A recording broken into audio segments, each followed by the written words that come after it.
Bangladesh kindergarten association Chandpur সদর উপজেলা শাখার আয়োজনে মেধাবৃত্তি পরীক্ষা 2023 এর সনদ ও সম্মানী বিতরণ করা হয়েছে।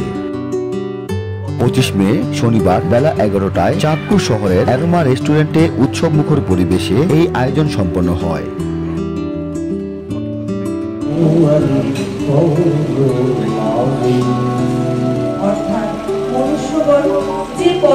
অনুষ্ঠানে চাঁদপুর সদর উপজেলা থেকে মেধাবৃত্তি পরীক্ষায় অংশ নেওয়া প্রায় 1700 শিক্ষার্থীদের সনদ ও সম্মানী তাদের প্রতিষ্ঠান প্রধানদের হাতে হস্তান্তর করা হয়।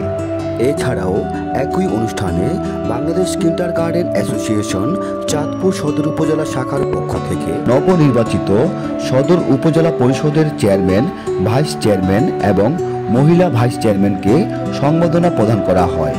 অনুষ্ঠানে সংবর্ধিত অতিথি হিসেবে বক্তব্য রাখেন নবনির্বাচিত সদর উপজেলা পরিষদের chairman advocate Humayun Kabir Sumon, vice chairman Nurul Haider Sangram, মহিলা ভাইস চেয়ারম্যান রেবেকা সুলতানা মুন্না এবং বিভিন্ন উপজেলা থেকে যে সভাপতি সেক্রেটারি এসেছেন তাদের সবাইকে।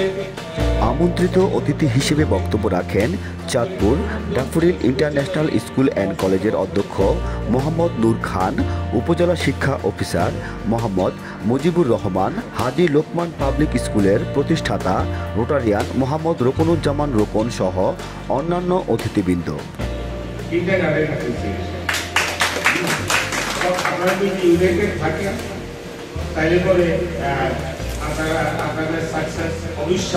বাস্তবে যখন আমরা ভিজিটে যাই তখন বাস্তব হওয়া যায় না। মেধাবৃত্তির যে সমস্ত বাচ্চারা আছে ওদের জন্য আমার দোয়া এবং শুভকামনা থাকবে। আপনারা সবাই আমার নতুন জীবনের জন্য দোয়া করবেন। আমি যেন সুন্দরভাবে আপনাদের দোয়া এবং ভালোবাসা নিয়ে আমি আমার যে লক্ষ্য পৌঁছতে পারি এবং জনসাধারণের জন্য কাজ করতে পারি। নির্বাচনে আমি যা ভোট পেয়েছি আমি মনে করি যে আমার বাবার কারণে পেয়েছি, আমাকে দেয় না, আমার বাবার কাছে। সকলকে আমার অন্তর সংগ্রাম করছি। আমি জানি, আমি জানতাম যদি দোয়া কবুল হয়, ভোট আল্লাহ হতে এমনি আসবে। দোয়া যদি কবুল হয়, আল্লাহ কবুল করে ভোট এমনি দেবে, এমনি আসবে। এখনও দোয়া চাচ্ছি আপনাদের সকলের কাছে যেন যে দায়িত্ব আসছে আমার কাছে সেই দায়িত্বটা যেন পালন করতে পারি। আমি চেয়ারম্যান হিসেবে, আমি সেবক হিসেবে থাকতে চাই সদর।